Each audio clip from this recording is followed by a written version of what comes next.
This video will go over what measurement actually is and introduce you to the metric system, which is the measurement unit we use in science class.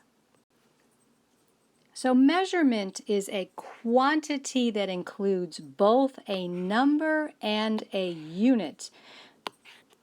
Things like 400 miles or 150 pounds or 64 ounces are all measurements because you have a number, 400, and a unit, miles.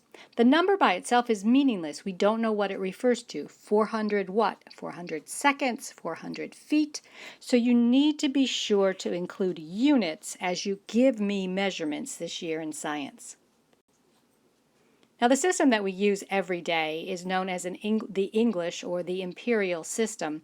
And even though these units seem very familiar to us, they're actually unrelated mathematically, and they are pretty much have been determined by tradition. For traditionally, a foot, for example, would be determined by the size of the king's foot, and as the king changed from year to year, the size of the foot would change. Other things used for tradition were the size of barley corn and other measurements that were based on items that would fluctuate from year to year. But these are the units that we are most familiar with. For example, in length, we measure long length in terms of miles, but we have to multiply the number of miles by 1,760 if we want to measure that in yards, or multiply it again by 3 if we want to know how many feet are in a certain mile. And then, of course, feet to inches, you're multiplying feet by 12.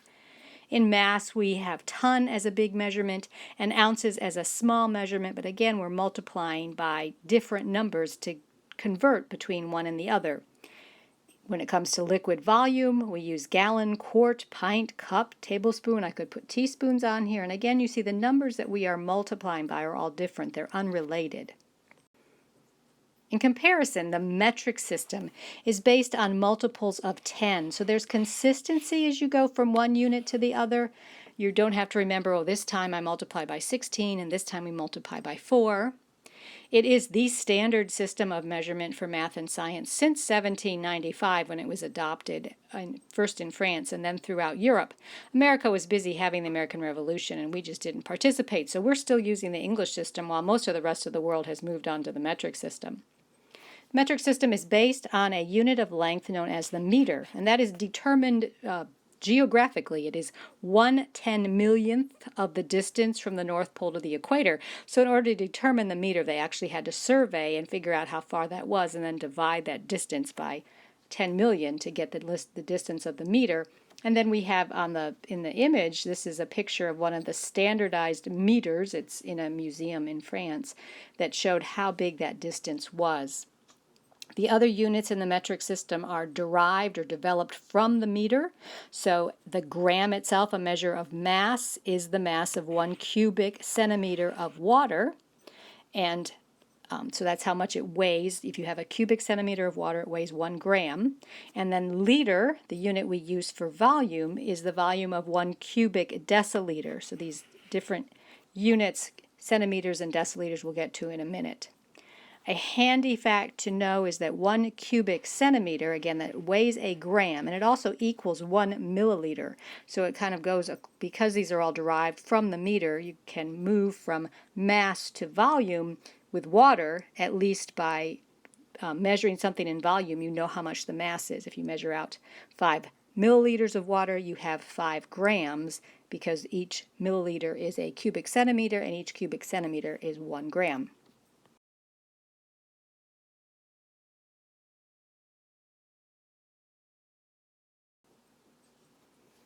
So metric unit names are put together the same way. They consist of a base unit plus a prefix. And the base unit tells you what quality of the item of measurement is being measured. So is it the length, where the base unit is a meter? Is it mass, where the base unit is gram? Or volume, where the base unit is liter? The prefix then tells you how much bigger or smaller the unit is as compared to the base unit.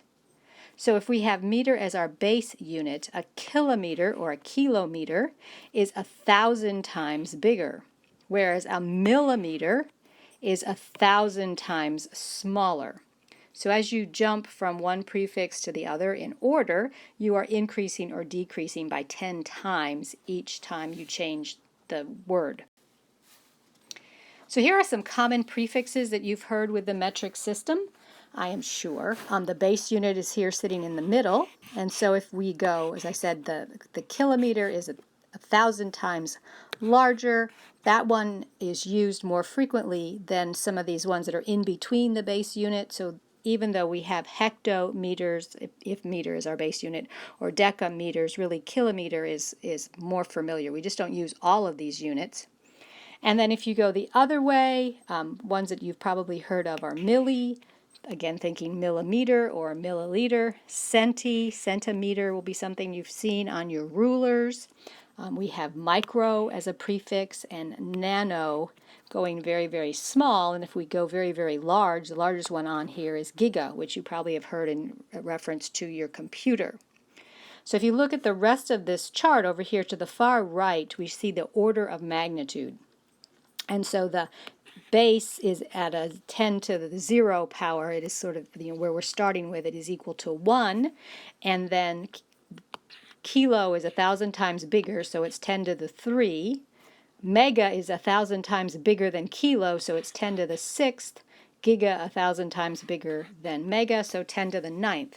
And if you go the other way, if you're going for tenths or hundredths or thousandths, on the smaller side, as I said, the milli is 1,000 times smaller at 10 to a negative 3. 1,000 times smaller than a millimeter would be a micrometer, and the micro abbreviation is this funny looking Greek letter, which kind of looks like a U. And so we use micrometers and microliters in science. You'll run into that. And then if we go 1,000 times smaller one more time, we get down to 10 to the negative 9th. And then that is the nanometer, for example. We measure light waves as nanometers and things that are very, very small. Although you do need to be familiar with these prefixes, there are some that we will use more than others. Of course, the base unit, be it a meter or liter or gram, is something that you do need to be familiar with. And the milli version, milliliter, millimeter, are ones that we will be using quite a bit. Centimeters are another very common measurement. We don't usually have centi in grams or in liters, but in meters. You see it on your metric ruler.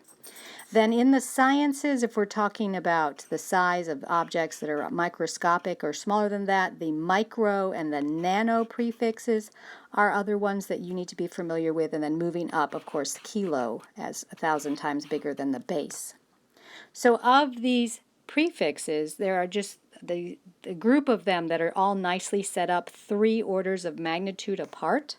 So a kilo is 3 orders of magnitude apart from the base units. We go from 10 to the 3rd power to 10 to 0. And then milli is 3 orders of magnitude smaller than that. And then micro is 3 orders smaller than milli, and nano is 3 orders smaller than micro. So if you kind of remember those key prefixes is all being put up, are all apart by 3 orders of magnitude, it becomes easier to convert from one to the other when we get to the conversion.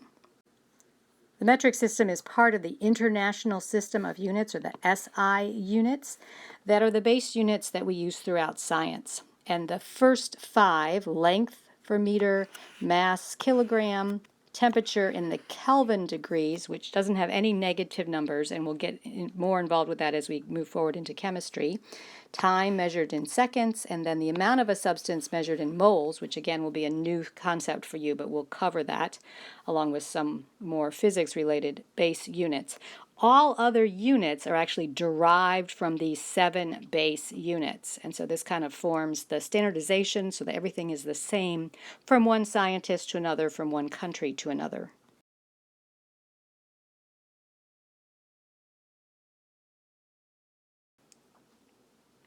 Even though we don't follow the metric system in the United States as the standard measurement unit outside of math and science, we do see a lot of things that include metric units. So for example, our carbonated beverages are served out in 2 or 3 liter bottles. And so for whatever reason, sodas are in liters. Liquid medicine that's given by injection is measured in milliliters, or of course in cubic centimeters, where you get the abbreviation cc. If you watch any emergency room or doctor shows and they talk about, so many cc's of something being injected, well, that they're really measuring things in milliliters. Vitamin supplements are measured in milligrams typically, whereas the various nutrients in food are measured in grams, protein, fats, and carbohydrates. The calories on food actually are kilocalories. They are capital C calorie. From a scientific standpoint, each one is worth 1,000 of the calories we measure in the lab. If we're measuring cells under the microscope, they are measured in micrometers, also sometimes called microns. Wavelengths of light, as I've already said, are measured in nanometers. And then, of course, the distances from one place to the other outside the United States are measured in kilometers. The larger units of mega and giga are really not part of our ordinary vocabulary, but we do see them in the computer world. They are not as precisely, they're a little bit more than the 1 billion or 1 trillion or 1 quadrillion, but megabytes is something I think you've probably heard of. Gigabytes, terabytes, or even larger units. So these are all metric units that have made their way into our ordinary life. Now, converting between units, there is a difference between converting between units that have the same base unit, and it's very simple because you're just going to be moving the decimal point, and converting between different base units. We're not going to talk about different base units in this video. We'll get to that later in the course. But right now, converting between different units, a handy memory device is to use this phrase, King Henry died by drinking chocolate milk.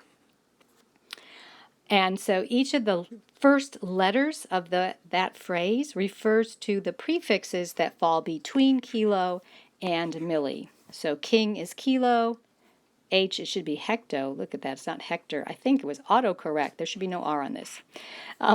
D is deca. Then B stands for your base unit, whether it be meter, liter, or gram. Drinking is deci, chocolate is centi, and then, of course, milk for milli. And so if you're converting, say you're converting from, we're starting at millimeters and we're trying to get to meters, so we've got millimeters where we're starting, we're trying to get to this base unit. We want to count how many jumps it takes to get from the starting prefix to the ending prefix, and then move our decimal the same number of jumps in the same direction, and add zeros as you need them. So, in this case we jump 1, 2, 3 spaces to get from millimeter to meters. I'm going to show this on the next slide, and you're going to have lots of practice with some worksheets to practice converting, but it's just very simply just moving the decimal point, and if you remember the King Henry died by drinking chocolate milk phrase, then you know which direction you move in and also how many spaces you have to move. So going back to some specific examples, the question asks 245 milliliters is equal to how many liters? We're going to do a lot of conversions between milliliters and liters in chemistry. So we have milliliters over here. Liters is our base. So again, it is 1, 2, 3 jumps, 3 places we have to go. Decimal points, remember, are always at the end of a whole number. So our 2, 4, 5, if I can get my pen to work here today. No, I can't. The decimal point is at the end, so we're going to want to take it back. 1, 2, 3. So it's going to go in the front, or 0.245 liters is the answer to this particular problem. This is a very old iPad I'm working on, and the touchscreen doesn't work so well anymore. The second question is asking how many kilometers is equal to how many meters? 76.2 kilometers. So in this case, we're starting at kilometers, and we're moving to our base unit. And so we're going to, again, move 3, 1, 2, 3, but we're moving 3 to the right instead of to the left. So the decimal point that is right now between the 6 and the 2 is going to have to move out past that. We're going to have to move past the 2 with 1 jump, and then 2 more jumps that we have to fill in with zeros. So it'd be 76,200 meters, 76,200 meters is the answer to how many meters is represented by 76.2 kilometers. So if you're moving past the end of your starting number, you have to put in zeros for placeholders. And then lastly, we have 25 milligrams is equal to how many grams? So again, we're going from milligrams to grams. We're moving to the left 3 spaces. And so our decimal point that starts at the end of 25 is going to move 1, 2, 3 spaces. And now we've got a space in the front of that number that we have to put a 0 in. So we've got a 0 before the 25, and the decimal point is before that 0. And you add another 0 before that to make it absolutely clear that that is a decimal point there, and it's not just a number, a spot on the page that doesn't refer to anything. So you'll have lots of practice with the conversion on a worksheet, and I'll be able to work with you one-on-one, but this just sort of introduces the topic and gives you an overview of the metric system.